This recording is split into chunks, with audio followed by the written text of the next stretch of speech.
Don't you love it when things are both easier and more affordable? Like when the rain washes your car for you. Or like when you save up to 10% by bundling your renters and auto insurance with USAA. Bundle with USAA and start saving. Get a quote today. So good, so good, so good. Just in and so good. Thousands of spring finds up to 70% off are at Nordstrom Rack stores now. And that means thousands of fresh reasons to rack. How did I not know Rack has Adidas? Vince, Calvin Klein, Rag & Bone? Obsessed. Why do we rock? For the hottest deals. Save on Madewell, Kate Spade New York, Sam Edelman, Joe's, and more. Great brands, great prices. That's why you rack. This is a message from sponsor Intuit TurboTax. Taxes was getting frustrated by your forms. Now, Taxes is uploading your forms with a snap, and a TurboTax expert will do your taxes for you. One who's backed by the latest tech, which cross-checks millions of data points for absolute accuracy, all of which makes it easy for you to get the most money back, guaranteed. Get an expert now at TurboTax.com. Only available with TurboTax Live Full Service. See guaranteed details at TurboTax.com/guarantees. It's really cool.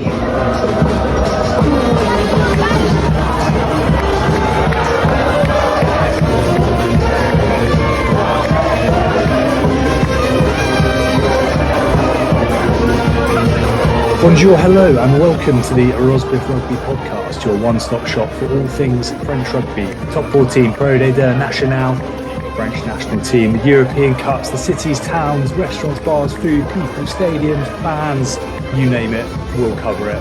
Rob, how are you? Yeah, I'm alright, other than my slightly impromptu nap about an hour ago, which has delayed recording. But yeah, I'm alright.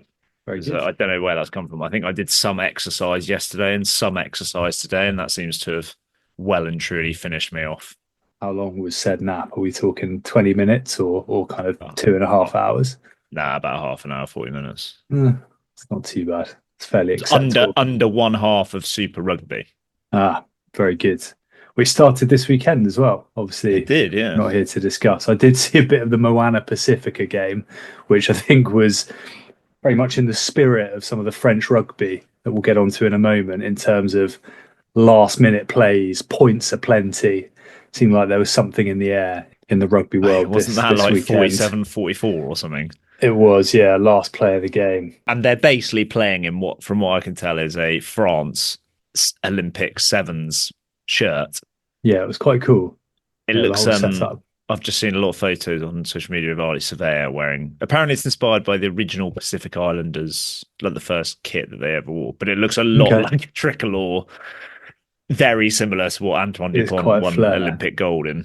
Yeah, nice bit of kit for sure. Alrighty, where do we start? Well, there was an article that caught your fancy this week. It's today. I think it was today. Ben Coles in the Telegraph posts an article about rugby podcast, basically because like the overlaps, like the Gary Neville thing, they're doing like a rugby version. I don't know if you've seen this, like Dave Flatman, it's Flats and Shanks, and then it's like Katie Daly McLean and Lawrence Dallaglio, which is an automatic turn off for me. But much so I love Flats and Shanks. And then Will Carling started one. It does feel like, I certainly noticed it last week when Warren Gatland got sacked. There are so many podcasts out there about rugby. It is extraordinary. And I was like, I'd love to make friends with all these people and listen to all their podcasts, but I don't know how people would have the time. And you know, like Ben Coles in his article did like the big ones, the big national ones that all have like celebs or like professionals on them. And there's like 10 of them. It's just a bit of a thank you, really, if you are listening to this. Well, if you're hearing this, you're listening to it. But just to thank you for listening to us. And yes, we have our own niche, and it is still quite a small niche of the UK podcasting scene. But yeah, thanks. Your support and your listening is very much appreciated. And if you are listening, please subscribe, give us a review. I feel like the reviews, we haven't pushed that for a while. Yeah. But only if it's a good one. Yeah. I can't remember who did we assume there was I think we're at 4.9. Louis Carbonell, wasn't it? Louis Carbonell, we reckon, gave us a 2-star after I went after his kicking when he missed a couple. So yeah, don't be like Louis Carbonell. Give us 5 stars, and we'll try and repay the faith with insight, humour, and the odd rogue tale from French rugby. And write a review. Just say, I find the sense and sensibility of Richard really calming, and Rob can be really annoying, but all in all, a good podcast. That's just a little bit of inspiration for your review. As long as you give it 5 stars, give us an actual written review.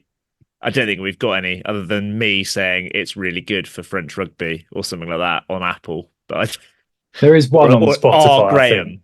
Yeah. Oh, is there? Anna R. Graham. Don't know who it is. Could be anyone. Who that could be. Yeah. The other Rob Graham is the Rugby Pod Rob Graham, just giving us a review of.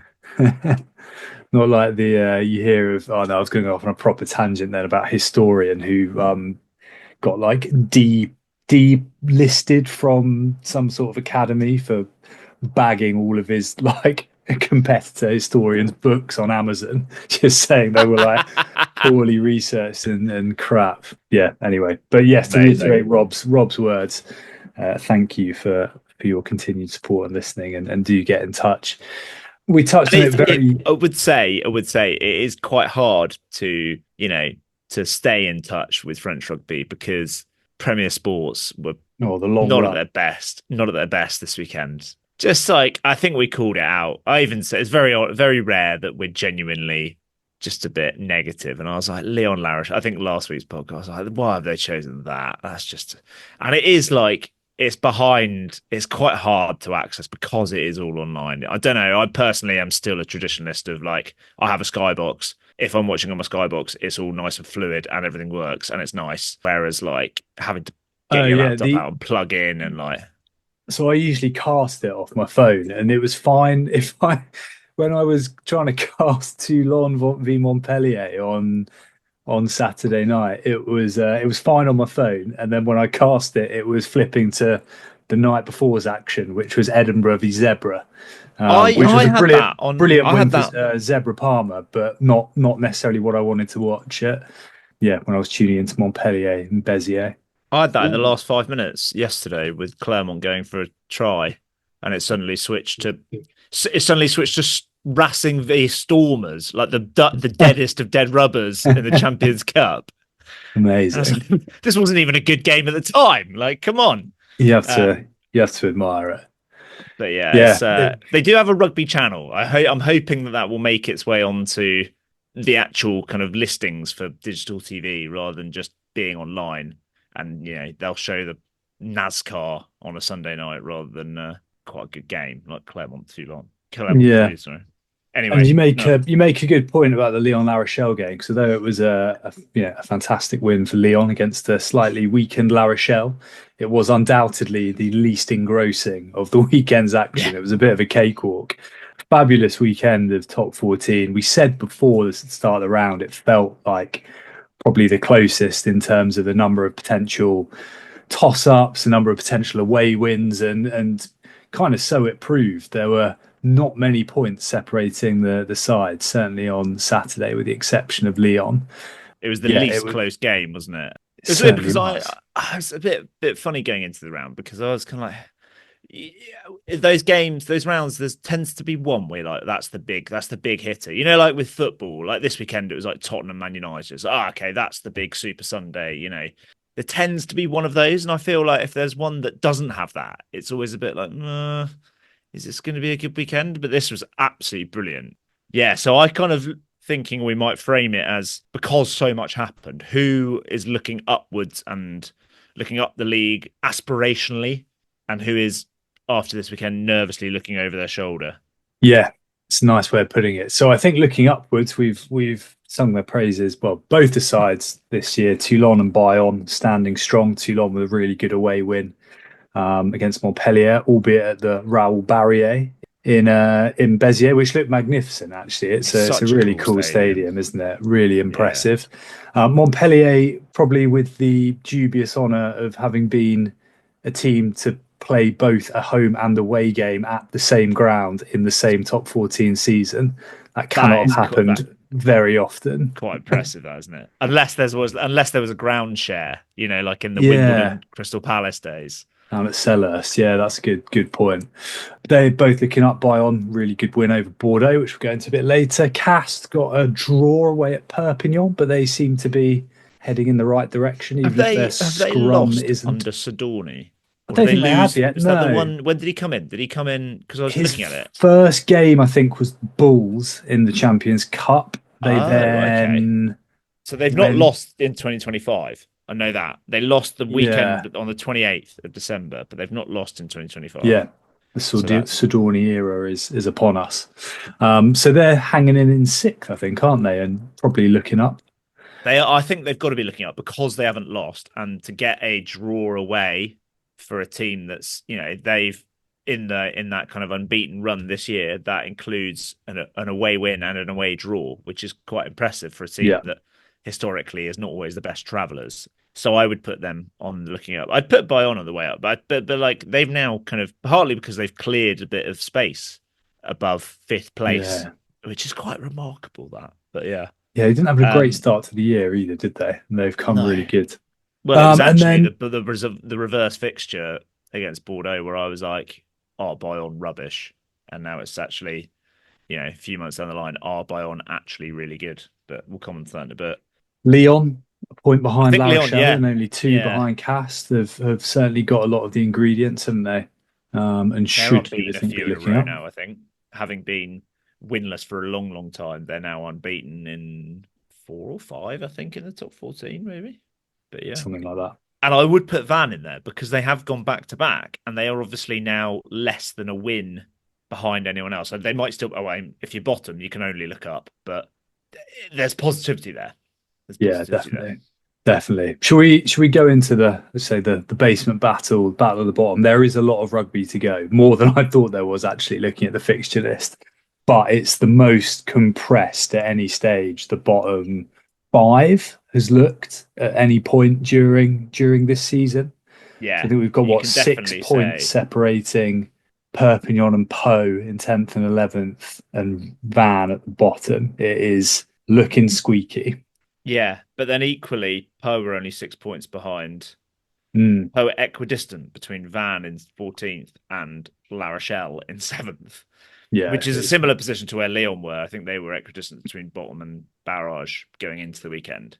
So it's still really tight. But yeah, I guess kind of in the kind of framing of nervously looking over their shoulder is basically everyone else that isn't Van.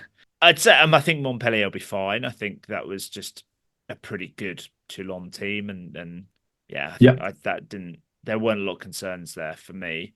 I think Lyon should be all right now. They've kind of sorted their act together. If they can keep Couillou and Bordeaux fit and playing well, then I think they're probably all right. Yeah, I do think they've probably still got it within them to just completely go on another run of doing fuck all. But Karim Ghazal has clearly made a huge difference. Turns out he's probably quite a good coach, given how he's doing all right. Going. He is doing all right. But yeah, the others. I mean, let's just start very briefly at the bottom with. We say Van are kind of looking up slightly, albeit still rooted to the bottom. Racing are in a little bit of freefall. They did not get the big Sam bounce that we were maybe expecting. And two notes from this game, my side. One is the extraordinary number of Bretons that travel to La Défense. It was packed and it was bouncing, and it looked overwhelmingly Van in the ground. It was quite something. They flooded the pitch afterwards, didn't they? Yeah. Cameron Waukee having a bit of albeit sort of a bit humorous, like a bit of a standoff with one of the fans after he scored his try in the first half. Amazing. Which was an amazing try. It was very cool. A Gilbert little cross kick. His one in 3 that goes right. Yeah, I think it looked like the kind of thing where he maybe went to celebrate with the fans and then realised there was just a wall of Brittany flags in front of him, so he had to kind of abort mission. But fair play to Racing, who went for like the full house of just what could go wrong went wrong. I mean, probably their best player, Joshua Tuisova, goes off in the second minute injured. Not ideal. Ibrahim Diallo, who actually has been pretty good, even though they've been crap for a long time, gets pinged red card for a high shot on Gorison at the ruck. which also resulted in a Racing try, which got chalked off. Amazing. And then they managed to go down to 13 men, and in the end, we're probably quite fortunate to get the losing bonus point. Really? Yeah, it is looking dicey, to put it mildly. Yeah, interesting state of affairs there. Well, one thing that could be a huge boost for them this week, if a tweet I saw a minute ago is to be believed, they may well have Nolan Le Garrec back this weekend, which is pretty big. I'm just going to get that tweet out the open. I just saw a tweet that said Ramos at 10, 7-1 split, no Peno, and Luku. That's the only back. Luku in for Le Garrec and Atisogbe in for Peno. So your thing about surely a bench with Jalabert is better than one with Orodu on it. Well, turns out Orodu, they're doubling down on random second row. Yeah, I don't think Orodu was the one I saw. I don't think he was part of it. I think it was Ruma and Gelange, possibly. Okay. Could be wrong. Might have misread it. I think we're gonna do a little Six Nations special possibly later in the week. Yeah. Possibly involving some other people as well for some extra insight. Fingers crossed. Yeah, dropping Damien Penaud seems wild, but we do love Teo. So, and he. Well, I think that's my kind of before I got slightly sidetracked. That news completely changes the next round of fixtures. I think because Le Garrec, I think with Farrell injured, and if Tuisova is going to be injured. There is no one more. Well, there's already no one more important for Racing this season than Nolan Le Garrec. And although he has been indifferent for France in the fixtures he's played, he is just, he's the man. Racing. He's Saran at Toulon, Dupont at Toulouse. He's probably more influential at Racing than Dupont is at Toulouse. Sounds fanciful, but obviously Toulouse got shitloads of amazing players, and it could change things for Pau, who have a crunch time because they. Going into this weekend, and I think that's probably still true. Yeah, it will be. They play the 3 teams directly below them. So they obviously played Stade Francais the weekend. They play Perpignan at home this weekend, and then they go to Racing. Yeah. The other slight glimmer of hope for Racing, I would say, is that they are away this weekend, but they are away at La Rochelle, who are they're not struggling. They're not. I'm not ruling them out of a Racing-esque downward spiral. Yeah, when Ronan O'Gara gets given the Australia job, or the Wales job, he goes full U-turn. Yeah, or the France job after Galthie picks like 9 forwards on the bench and loses to Italy. Yeah, I'm kind of with you on that. I think they're slightly weakened, but I don't think that La Rochelle team, even with a slightly callow pack, should be losing the way they did to Lyon.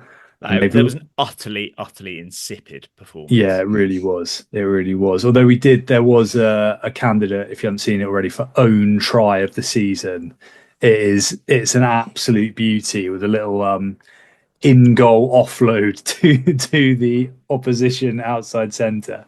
It was perfection. But I'm with you. I think could be interesting that because I don't know, maybe Racing can go with a bit of a slight cliche, but with a bit of a nothing to lose to somewhere like La Rochelle. Yeah, we will see. And if they've got Le Garrec back, could be interesting. Their Parisian foes, they overcame your boys Pau in what looked pretty entertaining?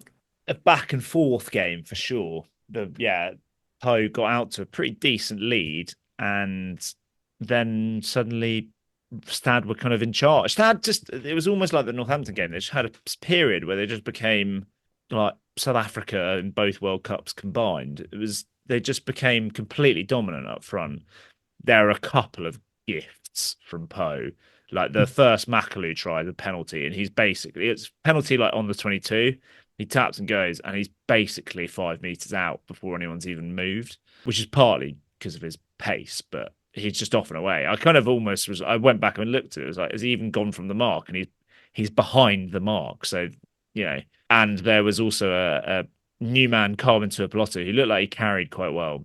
I think he was the one that got hit by the ball, and there was presumably some miscommunication in front of him, but off a kickoff, it basically hits Tuipulotu and goes straight to Penny Dakawango, who's probably the one player on a pitch you don't want the ball to.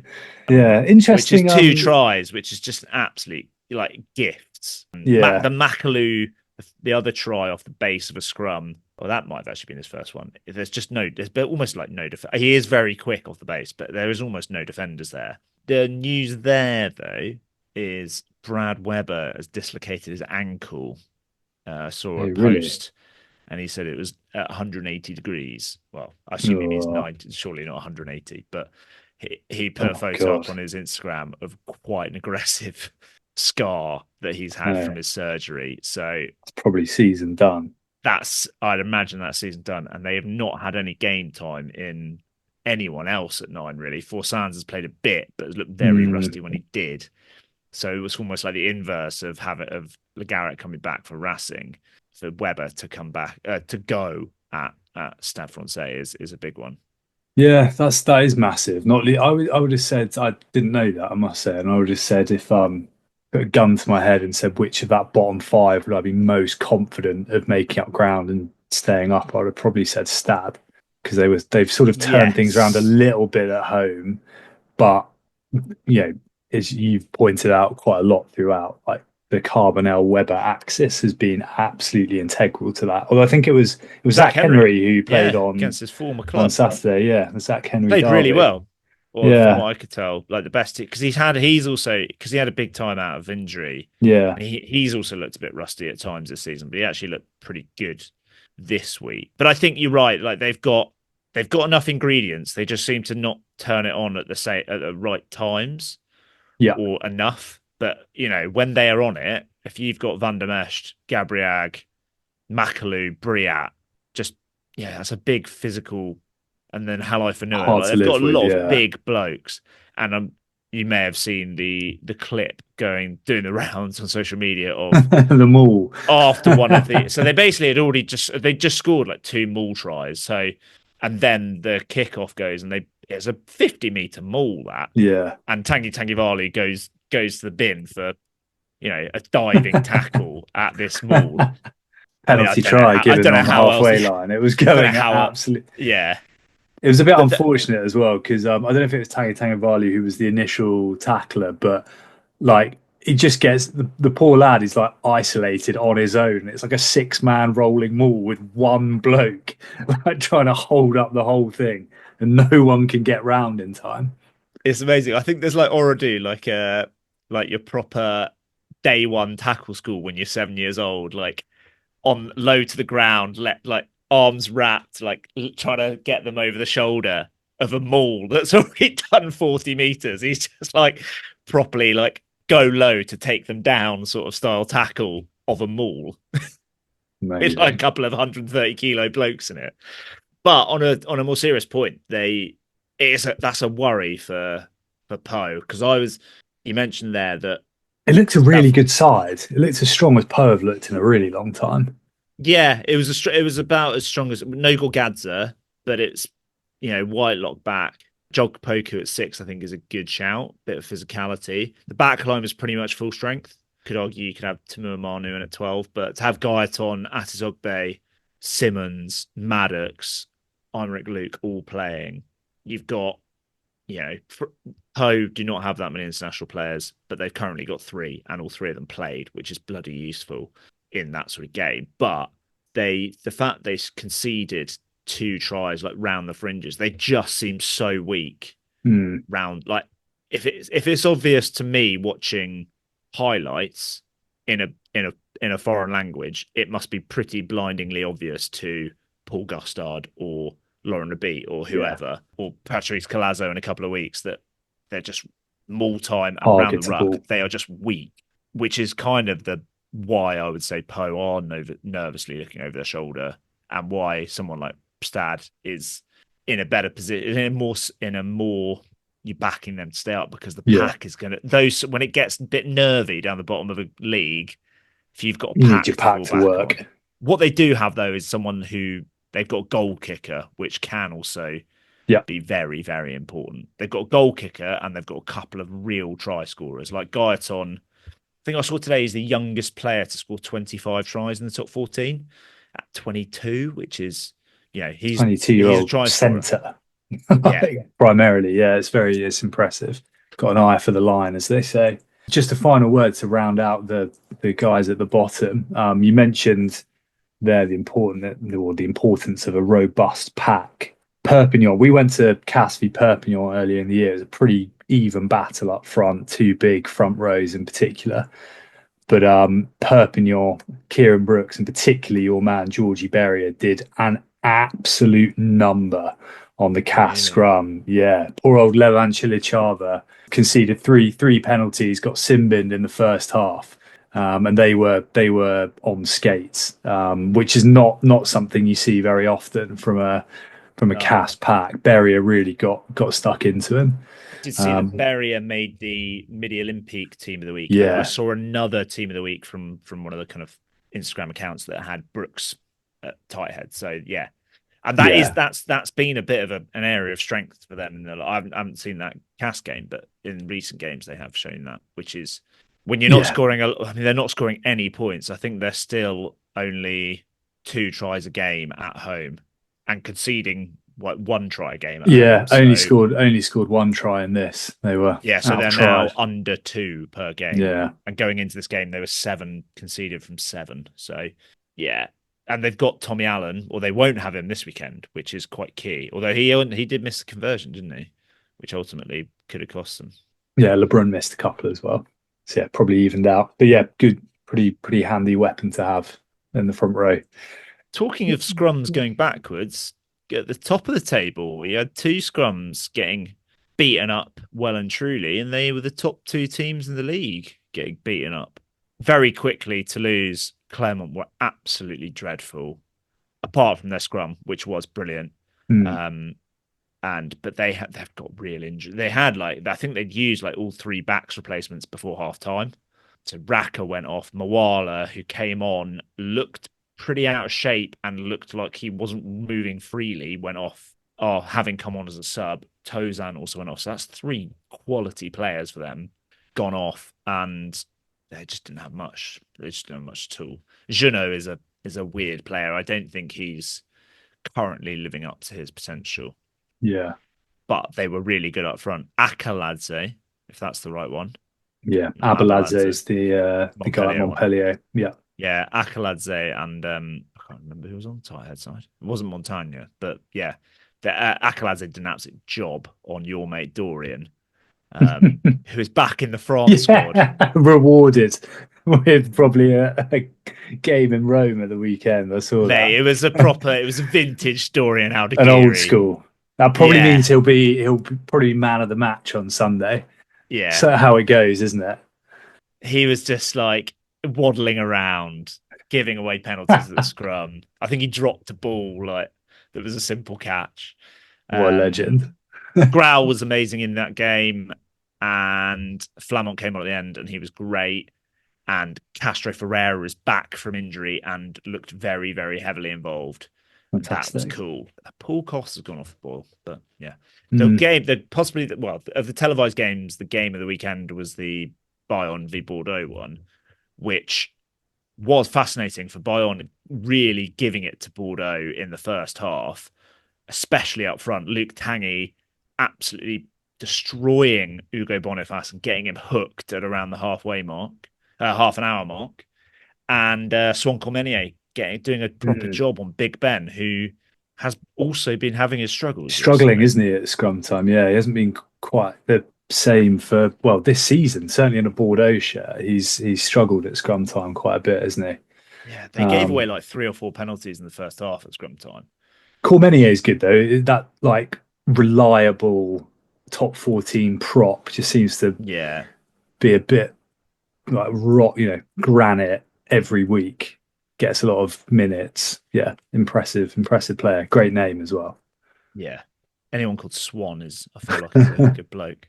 But for Bordeaux, it's the same weaknesses. The line out was an absolute shambles in the first half, and it was basically going anywhere other than where it was meant to be going. And Bayonne are a very good defensive line out, and they are a good scrum, and they're very good at mauling, but they properly targeted them. But Bordeaux turned it on for a bit in the second half. Deporter was really good. The guy who was amazing was, it was an interesting back 3 of Artur Retier, fine, really good player. I think a guy I described at 15 who looked 15 that I'd never heard of called John Etchegaray, and Pete Samu, flanker on the wing. But the standout there was John Etchegaray on his debut, had a brilliant assist for Deportes' try. There's a little bit of shades of Niniashvili about there. I don't know whether it's his tash or just the way he ran, but yeah, to do that and he scored a try on debut. He's with that Basque name, he's actually a Biarritz man rather than a Bayern man, which is quite a nice touch. Quite prophetic, Top 14 debut. Bayern are good. They've got a game plan and they know what to do.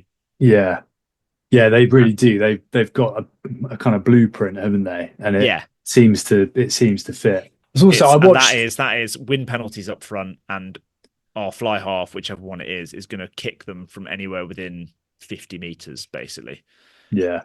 And Manu is going to try and melt people. I actually, I watched a little bit of this. I listened to most of it because I was painting a small room with what's called a mist coat, which I was actually thinking of French rugby because it was basically like you water down emulsion, and it was like trying to paint with milk. And I had Christophe Urios and the Saucer of Milk going through my head as this stuff was slopping all over the walls. But yeah, I could hear the commentary were, pretty praiseworthy of Bayern. And they actually shut the game out quite well under a fair bit of pressure as well. Yeah, it was impressive stuff. But I have solved there's a lot of conjecture at the moment with Flamand being injured and Rumat playing second row about France's lock options, and particularly their loose head lock options. I have solved it. I know who it should be. Man who made his return from injury in this game. Is it Alex Moon? Yes, no. But it wasn't you. It wasn't Cyril Cazot who also returned from injury. It's a 30-year-old lock who has played for France called Arthur Aturia. Can't believe he's only 30, but he's such a good player. He's exactly what France need in that role. He's so similar to Flamand, but slightly more aggressive. And is he only 30? He's 30. Yeah, it feels like he's been around for a long time now. Well, maybe because it feels like him going to Bayonne was like his retirement, going out to pasture, wasn't it? But he won't get picked. But he'd be so good. He's such a good player still. But yeah, Fabian, if you're listening, or Rog for when you ever take over. Yeah, pick Arthur leader Asuria as well. Leader. Yeah, looks like a good bloke as well. Most importantly. Very good. I think that covers it all. We mentioned Toulon's win at Montpellier. Toulon back three were very good, as ever. Daumont is a proper player, isn't he? We mentioned him a few weeks ago. Villiers got injured. Villiers was excellent until then. Yeah. Nuggety, as he always is. Let's come back and talk about an even, dare I say, wilder round of ProD2, Nationale and Petit-Fours in just a moment.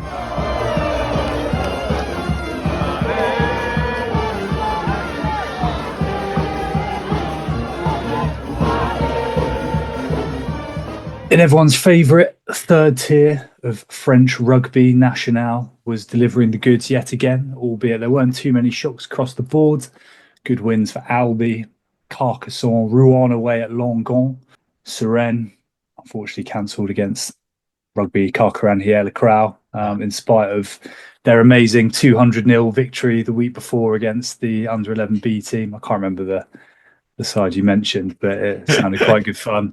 The big result, though, was Narbonne, who sit in third, fairly dusting the powerhouse of Chambéry home, which was 26-8, which was a big result. Périgueux, our boys, game either postponed, cancelled, not sure what happened there, but it's now taking place on what was a fallow week, the 5th of April, Saturday the 5th, which does mean if you are an Ulster fan, you will be able to go and watch both Périgueux Saturday, Bordeaux Sunday, and we'll undoubtedly be giving details of that. Maybe a little trip to Pomerol, Saint-Emilion, somewhere in the middle, but it does open up some nice opportunities for sure. But probably the game of the weekend was Bourg-en-Bresse beating Bourgoin 25-17 in a little bit of a derby.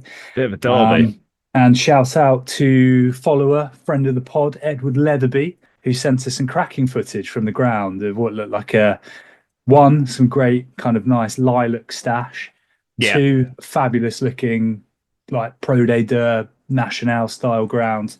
But most importantly, Rob, there was something in there that I know really took your eye. The tartiflette stand. Tartiflette, was it tartiflette? Raclette? I can't. It was So, one of the cheesy. Yeah, just melted cheese in abundance. It looked fantastic. Definitely one to try and get out to at some point, whether that be in Nationale or ProD2, which as a league genuinely served up some. I know we go in on it quite a bit, but there were some scores. There were some points this weekend, or last week rather, in the second tier. Yeah, where do we start? Probably on the Thursday, actually, where Provence got a win away at the league's most unpredictable side with a last-minute try for the small matter of a 44-37 victory away from home. Really set the tone for the rest of the fixtures. Some turn up that. Unbelievable work. That's a good result. That's a second win away from home. And they had quite a weak side out. They didn't have... George North didn't play. Ingafino, I think, was only on the bench. Cleason didn't play. I think Goppus played at 12. Goppus played at 12, yeah. It didn't look like the strongest really good side. result. The pack looked quite strong. I think Rodder was playing, Thompson, Stringer, Hannigan Harrison. Played. Yeah, pretty beefy. Great names in that pack. Every time I see their pack, I'm like, there's actually quite a lot of internationals in that. Josh Tyrell, was he playing? I don't know if he's played for... Not sure. They're going well now. They are second, are they not? Yes, I think they are. Yeah, they are second, a couple of points ahead of Brive, who overcame Stade Niçois, having been trailing, I think, 7-5 or 10-5 at half time. We thought it didn't come to pass, but the upset of the season was on the cards. Alas for Nice, they are now 21 points adrift at the bottom of the table, and the team that is ahead of them is our boys Aurillac, who had a night to forget down in the Alps, I think it's fair to say. Well, our friend of the pod, Ronan Loughnane, he had a great game. It's like when you get 100 and you lose, isn't it, in a cricket team? He scored a try in the first minute. It's like, wow, cheers, lads. Where were you? I mean, they were 7-0 up in a game that finished 75-14. Yeah, there was an early red card, and it was basically one-way traffic from there. A few kind of Sam Davis, obviously, the Magician of the Mountains, was absolutely brilliant in this game. Kicked a load of stuff. A few slightly more do you want to talk about the rugby in that? Because I've got some non-rugby stuff to talk about. Not massively. It was a bit of a dusting. There were, I think, at one point Aurillac were down to 12, possibly, with a couple of yellow cards as well, which wasn't ideal. No, the only other point I had to make was fairly non-rugby related as well. So I'll let you go first. Sam Davis, as good as he is, was a bit of an outlier in a phonetically synchronized backline that they've all got some sort of "oo" in their name apart from Sam Davis. So you had Kuyu, Sam Davis, Mouton, Truyu, Herito, Hullo, Truyu. I don't know. There was a lot of looking at the team sheet. There looked a lot of similar letters. There are a lot of U's in there that you don't normally see. 2 Truyus and a Kuyu is quite flair in itself. Yeah. But yeah, I mean, that's not great insight. But shout out, talking of selections and teams, tip of the hat to Aurillac for managing this.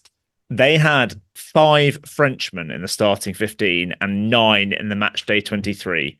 So that is 14 non-Frenchmen in their match day 23. How many non-GIFs were there, Richard, in that match day 23? Well, of the remaining, how many are left? 14? 14. Let's go 12. 4. Oh, really? So in a team that had only 9 Frenchmen in it, they had, 19 GIFs, which is quite impressive given the kind of the United Nations, I think someone called it, of the team. There was basically every rugby nationality was represented in some way or another. And actually, Aurillac currently have the highest GIF score in the league, which is quite impressive as well, given that they are renowned for having eclectic recruitment. Yeah, but they get them in early. I think that's the thing, isn't it? Because Ronan he's GIF. He's GIF because he was brought in pretty early.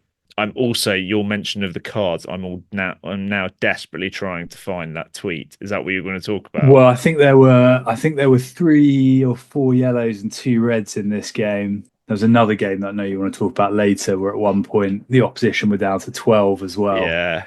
Yeah, it was. There was a tweet, I can't remember. It was like, "Is there a new game or like a bonus score or something for number of cards?" Yeah, it was. It was. ProD2 does introduce a new law trial that if you get 4 yellows, you get a bonus point, because it was a photo of the Angoulême versus Colomiers game where Colomiers had 3 yellows and Angoulême had 1. And then the next tweet was the law EK rugby analysis. Fair play, good shout, good stuff. The law trial, which also gives bonus points for a team getting 2 red cards, has been met with great early enthusiasm by ProD2 sides, which showed Grenoble and Aurillac with a red card in a scoreboard. And then Stade Aurillacois Cantal Auvergne, SA Rugby Official on Twitter, the official Aurillac Twitter account, put up a photo of, you know, when you get tagged in something and you want to untag yourself, it's what's going on, and it selected the option, I'm in this photo and I don't like it. Because the scoreline at that point at 68 minutes is 68 points to Grenoble and 12 to Aurillac. Incredible. Which I thought was absolutely sensational. That's a brilliant bit of social media work from the Aurillac people. Tough afternoon out, but they'll be back. The lack, as they're known, apparently. What happened elsewhere? Dax drew at Oyonnax late 23 all, which is a really good couple of points for them, because they tend to travel pretty poorly, and Oyonnax have been on a bit of a hot run. I don't think Oyonnax have won a game in an international window yet, because they had that losing streak in the autumn and they've lost and then drawn in this period in the Six Nations. Yeah, they lost away, didn't they, to Brive the other week? Béziers, I think. Béziers, and they weren't a million miles away. But before that, Yeah, but this doesn't matter. It's like the England team. You know, you've got to get over the line for it to actually count as a win. You know, it's all very well and good having good performances, Richard, but... Well, they've won what? They've won 1, 2, 3, 4, That's 5. not my point. 5 of their last 7. In the international windows, they haven't won a game. They haven't. I don't know if Joe Elab was there at the weekend, but he won't be there this weekend. So yeah, you'd have thought bet your house on Oyonnax losing this weekend. Away at Nevers could be a tricky one. That you wanted to talk about Soyo Angoulême, and particularly a guy who is starting to stand out more and more, Arthur Proult. Yeah, he's had a brilliant few weeks. A hat trick for Arthur Proult, albeit one of the tries, as you mentioned, was when Colomiers were down to 12. Although Soyo Angoulême were down to 14 at that point. It was a bit of a mad game, generally. Colomiers got out to a 21-8 lead after like half an hour or like 25 minutes. The first try that they scored somehow is not in the first Arthur Proult try for Soyo Angoulême is somehow not in the tries of the week options for ProD2. One of the ones he set up which is a brilliant, like, it gasses down the outside and then chips ahead. It gets absolutely flattened, but the flanker Groban, I think he is, picks it up and Burgo, sorry.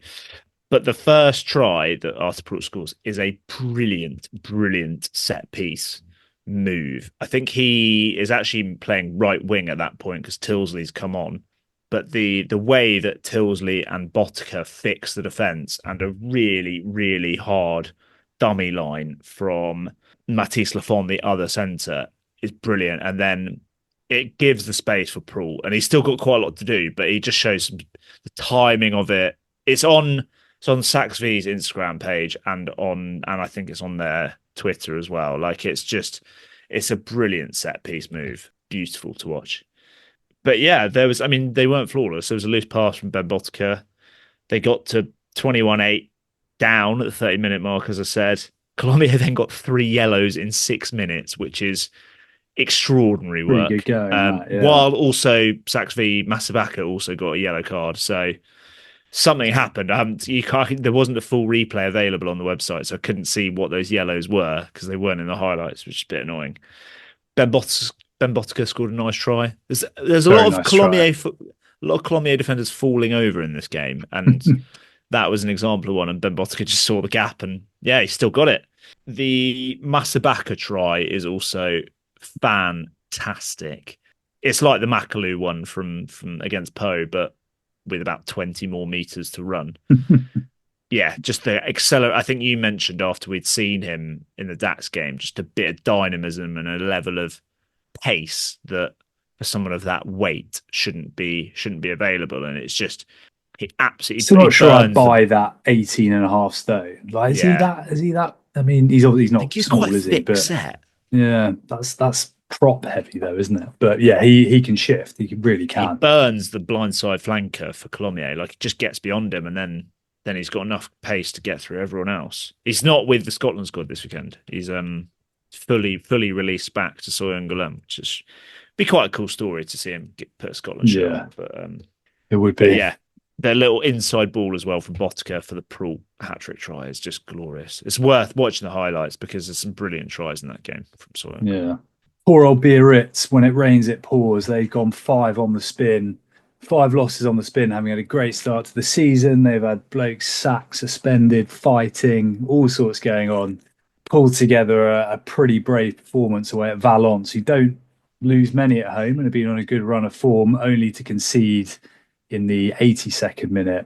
And duly watched Lucas Mere hit a conversion to lose by 1 point away, which is, I mean, I guess on one side, utterly devastating, but there's something being shown at least there after a pretty horrible couple of months. Doesn't do much good for the table bar the losing bonus, but a little bit of spirit having struggled of late for the boys from the Basque Country.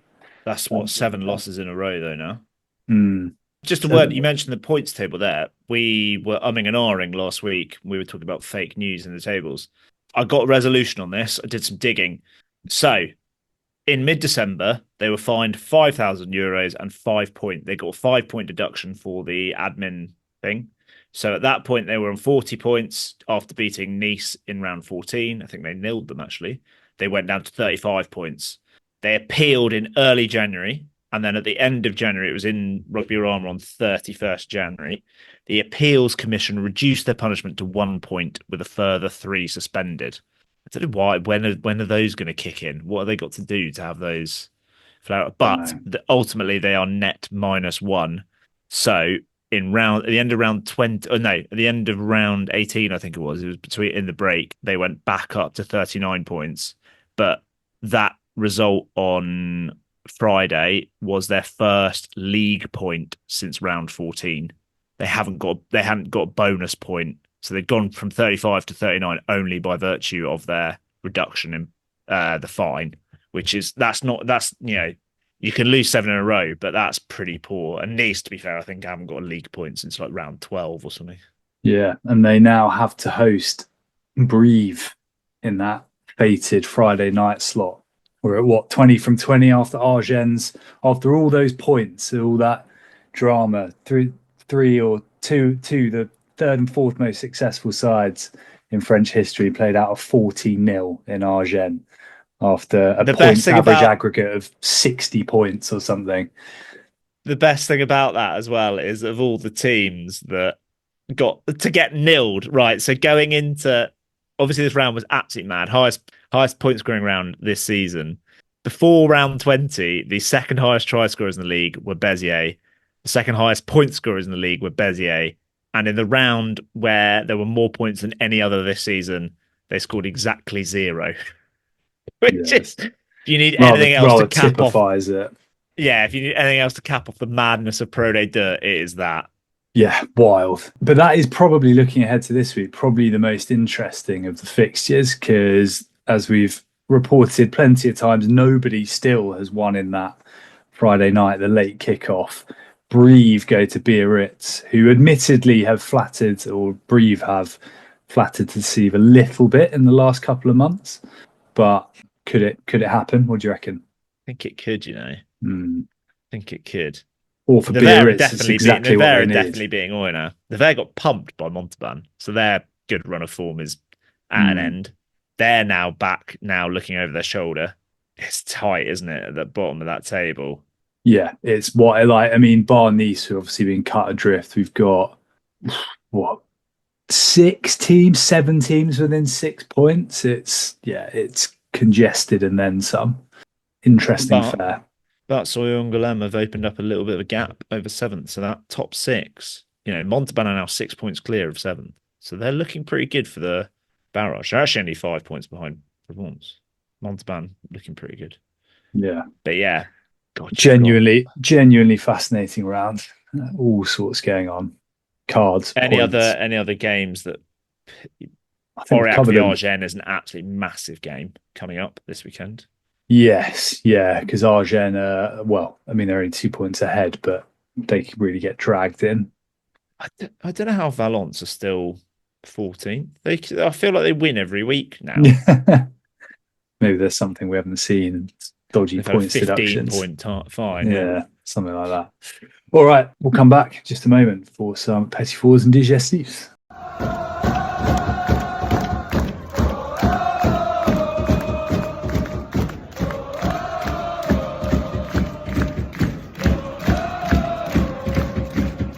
Okay, Rob, what in the wild world of French rugby beyond bountiful cards, plentiful points, and some fantastic tries and a lot of Breton fans has been keeping you interested?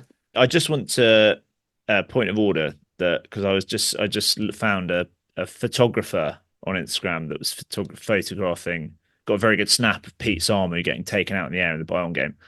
But I saw he had a photo of Rodrigo Bruni, and I think the fact that we did a whole top 14 section, I know there was a lot of rugby, but he was possibly the player of the weekend for Bayonne. He was absolutely amazing. So I just wanted to correct that omission. Rodrigo Bruni he showed dynamism I didn't know he had for Bayonne. But again, a point we made about the Doublons is that they've got all their Argentinians playing for them, Bayonne, and Luke Tanguy was amazing. So yeah, very different to the autumn internationals in that respect.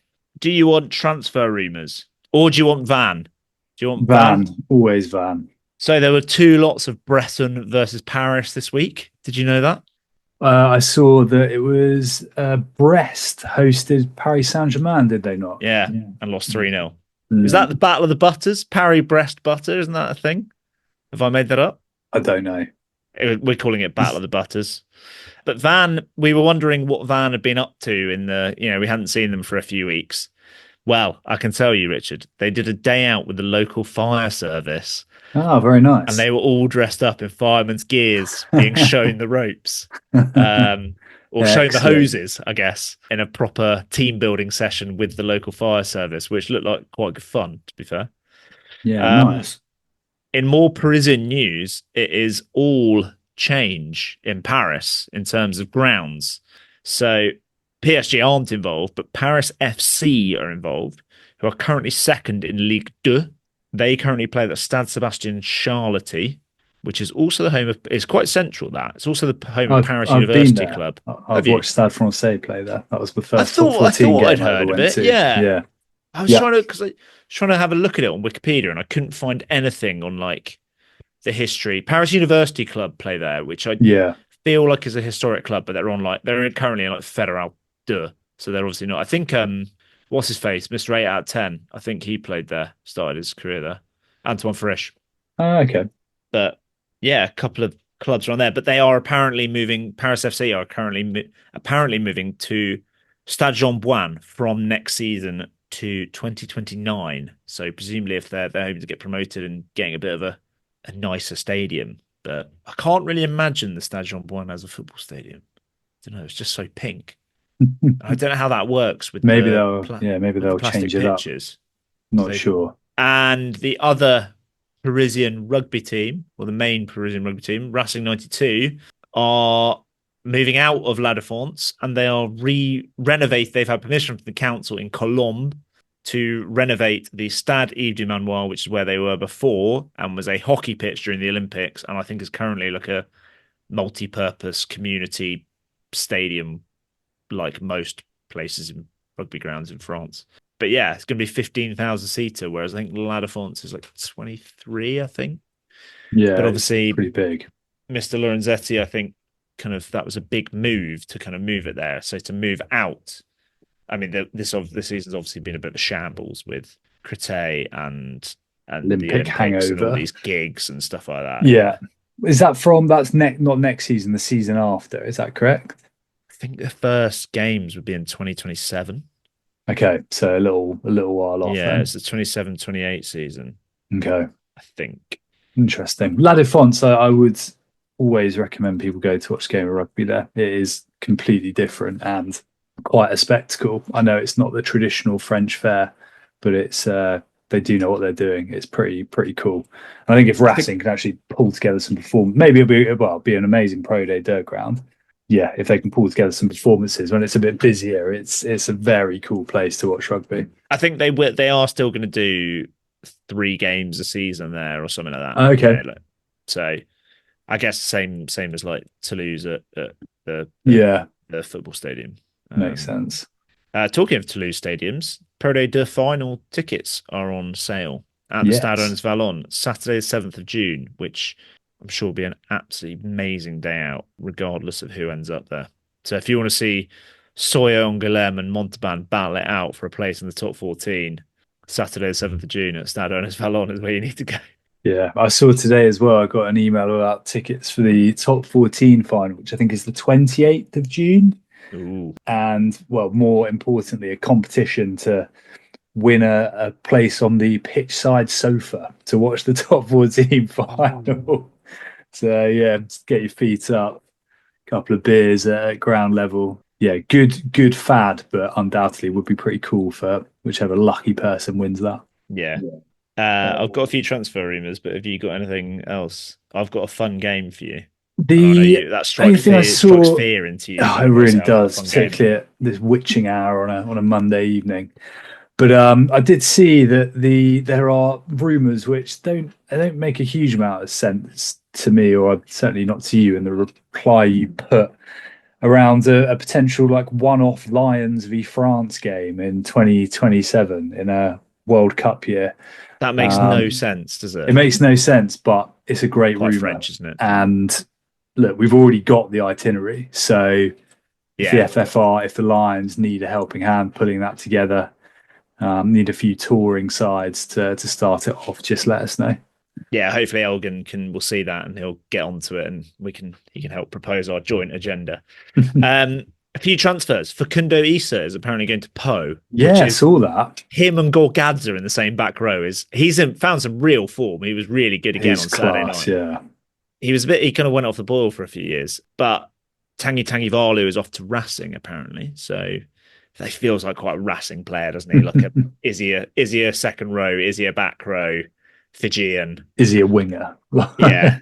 Toulon are trying to get Brex or Barassi as a replacement for Fainganuku. So as far as I know, Barassi is still out of contract at the end of the season with nowhere to go, which is interesting. Okay. The rumour I saw today, which broke my heart, was Gaetan to La Rochelle when his contract runs out in 2026, which would be gutting. I was also having a look on the all.rugby website at their transfers bit, and there was a few from further back that I completely missed. So Masabaka is going back to Montpellier. He's currently on loan. I didn't realise that. Yeah. Ali Price is going to Montpellier. Did you know that?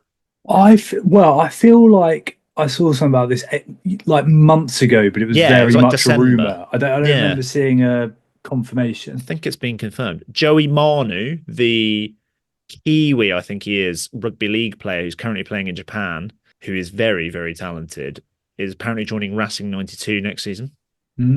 Okay. And Zach Mercer is going to Toulon. Apparently that's confirmed. Yeah, there's been quite a lot of, again, rumouring around that, but again, I haven't seen anything to lock that in, but doesn't surprise me. The other one I saw, which is, you mentioned earlier, Carwin Tuipulotu, who made his Po debut, kind of having arrived about 2 days before by the looks of things, is an interesting one, having kind of been released or put on loan to the Scarlets to play at Saracens. It's quite an interesting state of affairs. But speaking of loans, Delpy, I don't know if I was reading this correctly, has gone to he's extended, because he's extended his contract with Toulouse till 2028. Gone out to, as of right now, going to USAP on loan. So I saw loads of stuff about him maybe going to Agen or Colomiers next season on loan. But seems that couple of good performances top 14, and he's in a bigger pool It now. was- So It was Delpy who he made his debut in that La Rochelle draw, wasn't it? he made his debut in the was that his Montpellier first game start? last year. I think that was his first start, maybe. Yeah, and he was excellent, wasn't he? Yeah, very Yeah. cool. And I'd imagine he'll get some. Well, I suppose particularly when Alan's playing for Italy and is Yeah. Ocagna? Is he I think fit at the Alcania moment? might be injured because I Yeah. haven't seen him for a while. I'll thrust him straight French in. Finn. Yeah, Talking good of luck fly to him. halves, which we haven't somehow mentioned, but do you see who played fly half for Georgia at the weekend? Yes, nothing he can't do. David Niniashvili. David played 10 and got a hat trick. This is It looked like schoolboy rugby, isn't it? It Like, did we're just look going like to give quite- it to the best player there is, and he's going to do everything.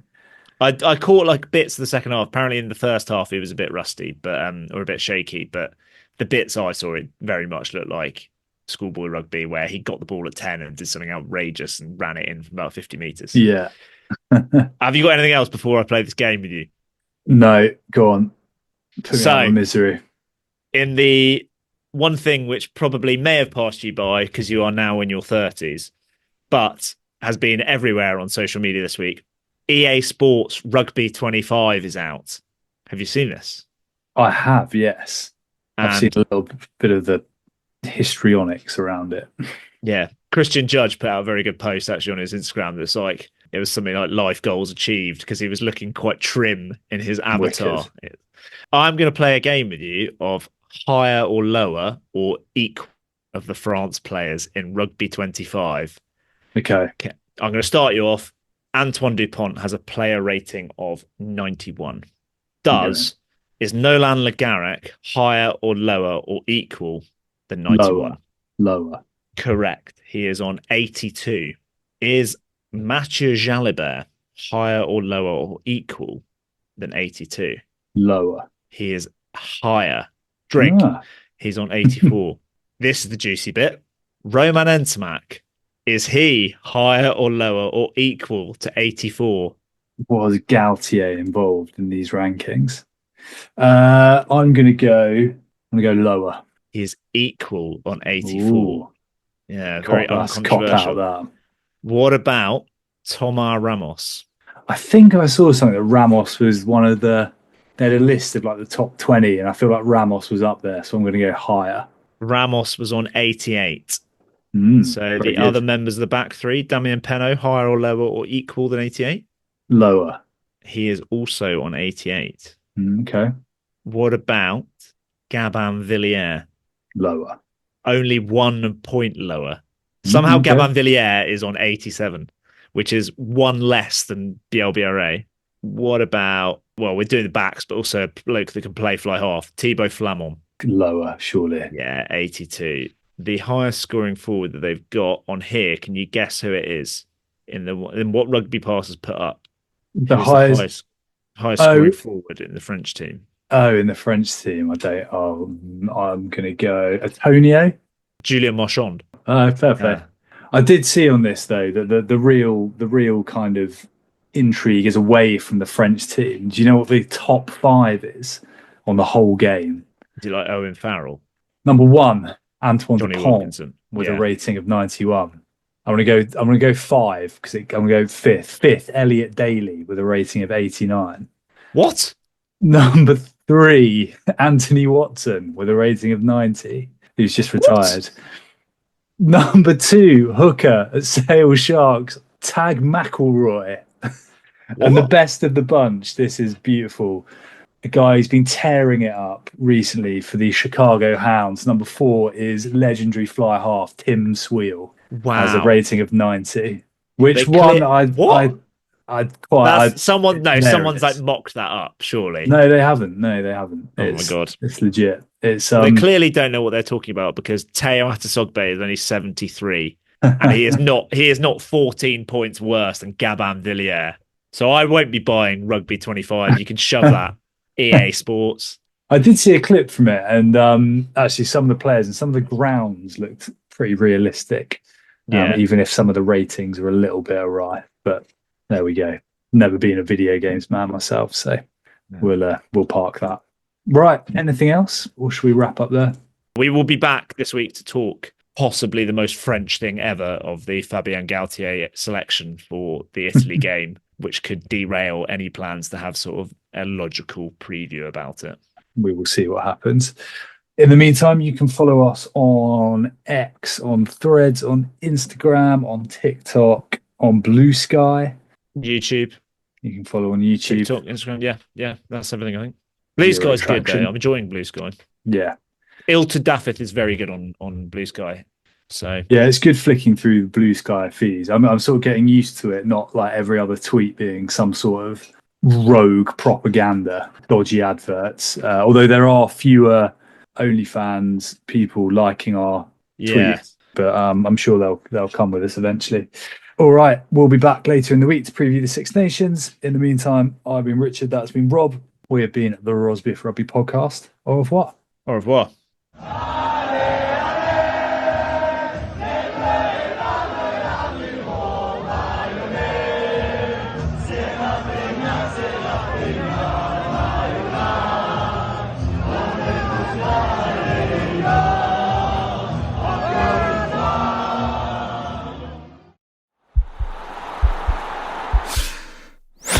This podcast is part of the Sports Social Podcast Network.